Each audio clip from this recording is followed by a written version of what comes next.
Salut à tous, j'espère que vous allez bien. Donc petite vidéo mise à jour sur le Bitcoin et l'Ethereum. Donc la vidéo d'aujourd'hui est sponsorisée, mais avant de commencer, comme à chaque fois, je tiens à remercier la communauté. Merci énormément pour votre temps, merci pour les likes, les commentaires, les partages, ça fait vraiment plaisir. Et sans plus tarder, on va attaquer la vidéo. Let's go.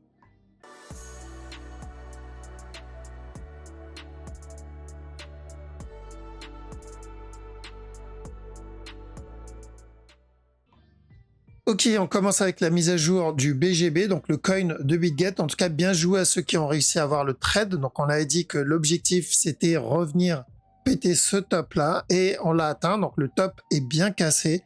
C'était ou un flat petit time frame pour venir péter le top, ou un flat 4 heures pour venir péter le top. Donc TP atteint, très important de prendre des profits dans cette zone.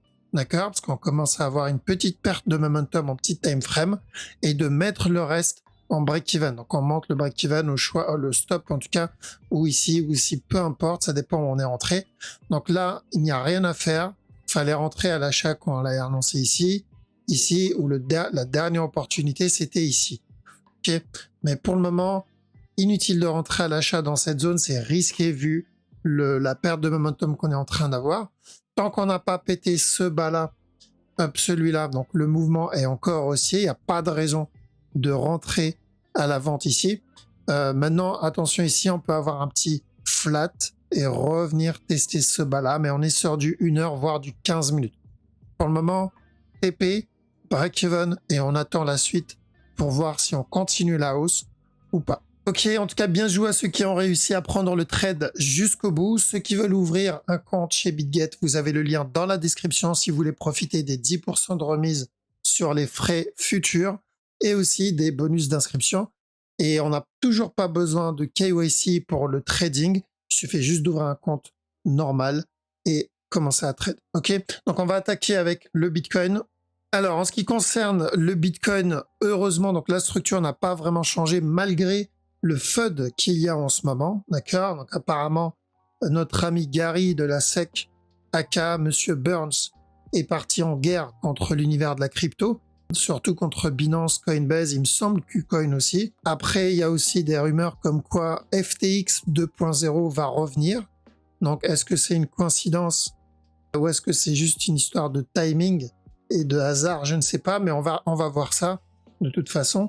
Mais en tout cas, sur la structure, nous, ce que fait le marché, on dirait le côté fonda et émotion, on s'en fout un peu. On va focus la structure parce qu'on sait que 90% du temps, on a l'information nécessaire. Donc, pour le moment, ce qu'on recherche, c'est la correction. Une fois cette structure corrective terminée, l'objectif, c'est de revenir péter le top. Quelle sera la raison qui va faire qu'on viendra casser le top? Bon, bah, on ne sait pas. Maintenant, nous, on trade uniquement la structure. Donc, si on a des buy setup, en interne, bien sûr, on va les tenter. La dernière fois, sur ma dernière vidéo, donc vendredi, on avait dit de faire attention ici pour de la vente, d'accord? Alors, c'était en 1 heure, hein, c'est une structure 1 heure. Donc, faire attention ici pour de la vente, parce que le mouvement était correctif, au moins revenir péter le bas, et ensuite partir pour potentiellement un regular flat, d'accord? Le truc, c'est que s'il valide un regular flat comme ça, on peut avoir encore un nouveau plus bas. Bah, la structure n'a pas changé, donc après avoir donné cette correction, on a eu le drop. Donc maintenant, l'idée, c'est quoi? C'est de chercher un petit up, et ensuite, pourquoi pas encore une continuation. Donc je ne vois pas de structure haussière, donc je vois pas de up sur la structure 4 heures encore. On est toujours dans une tendance baissière, d'accord? Et ce qu'il donne ici, ça, ce n'est pas un buy setup 4 heures, mais ça peut être un petit buy 15 minutes. Donc, voir 1 heure, plutôt 1 heure. D'accord? Donc, attention ici, à chaque nouveau plus bas, même s'il corrige, on cherche un C. Donc, ce mouvement-là, on le considère comme un A. Le drop qu'il a donné, le B, c'est ce qu'on voulait la dernière fois. Maintenant, une fois que le B est terminé, on va chercher tranquillement le C. D'accord? Une fois le C validé, c'est encore baissier d'après moi. Donc, pour le moment, en 1 heure, une fois cette structure terminée, je pense qu'on va continuer à chuter encore un peu, mais l'idée, c'est de venir terminer juste cette correction, d'accord? C'est comme ici, on a eu l'impulsion, on a eu la correction, on avait dit de chercher de l'achat ici, et à la cassure du top, on cherchera un drop. Là, c'est un peu la même idée. Donc ça, c'est un up, la correction. Une fois la correction terminée, on va chercher le C et ensuite encore de la vente. D'accord? Mais ce drop-là, faut pas partir du principe que ça va être à 0. C'est du 1 heure.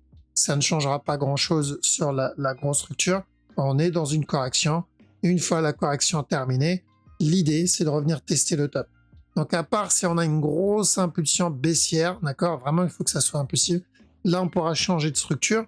Et pour le moment, c'est plutôt correctif et on ne changera pas de direction. OK? Ethereum, donc l'idée, c'était de revenir tester le bas. Donc, je vous ai dit dans les dernières vidéos, ce mouvement est correctif et je cherche de la vente. Même s'il revient tester stop, c'est encore baissier. Donc, au final, pas de surprise ici parce qu'il y en a, ils étaient surpris du drop et du gros retournement. Sur la grosse structure, non, l'objectif était celui-là, d'accord?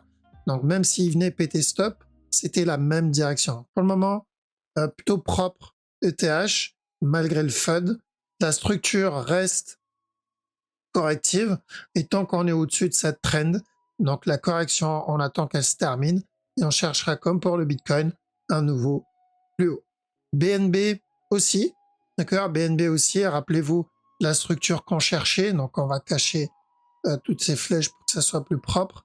Donc on avait dit que ce mouvement c'était un A, on attend que le B se termine, une fois le B terminé, on cherche de la vente pour un C. Alors c'était plutôt une structure daily, voilà ici, donc on a dit ça c'est un A, on attend la fin du B et ensuite le C. D'accord? Donc l'objectif c'était de revenir tester ce bas là si c'est un regular flat. Donc, est-ce que je suis surpris du gros drop? Non. On va dire le FUD qu'on a en ce moment, ça a été la raison pour nous valider ce C, mais on l'aurait eu quoi qu'il arrive. C'est-à-dire, si on l'avait pas eu ici, on l'aurait eu peut-être un peu plus haut, ou voire peut-être pour un running, mais on aurait fini pour l'avoir. Donc, vaut mieux maintenant que plus tard. D'accord? Donc, je suis pas spécialement surpris. C'est des mouvements qu'on attendait au final pour la majorité des cryptos. Donc, ici, on aurait pu avoir à la limite un running, pour encore un push, mais l'idée c'était toujours revenir tester ce bas. Donc merci Gary, parce que grâce à lui, BNB nous valide le petit C tout de suite. ETH est venu casser le dernier plus bas plus rapidement, et le Bitcoin, bon, le Bitcoin n'a pas trop changé hein, apparemment. Il n'est pas trop intéressé par ce qui se passe en ce moment. Ok? Donc pas de surprise, pas de panique. On laisse ceux qui tradent les news et les tweets paniqués. Nous, on trade la structure, et il n'y a que la structure qui va nous dire quel est le prochain move. D'accord, les amis? Donc, on verra tout ça mercredi. Donc, d'ici là, j'espère que ça va bouger encore un peu. Donc, comme j'ai dit, en petit time frame, on fait attention. Donc, prochain mouvement. Donc, on attend que le B se termine. Une fois le B terminé, l'idée, c'est d'avoir un autre up. Et tant qu'on n'a pas pété ce top, même s'il le pète, hein, ça dépend si c'est un régular ou pas, on reviendra casser le bas. Donc, allez plutôt pour la trend, parce que le top, il peut très bien le péter. Donc, tant qu'on n'a pas cassé la trend, c'est encore baissier. Encore un up, et ensuite un drop. Donc, 1 heure, c'est encore baissier pour le Bitcoin, donc faites attention. Mais 4 heures daily, pas de changement, c'est de l'achat dans les 31 000, donc on reste correctif comme ça. D'accord? Bon, je vous laisse ici. Passez une très bonne soirée. Je vous dis à la prochaine. Ciao.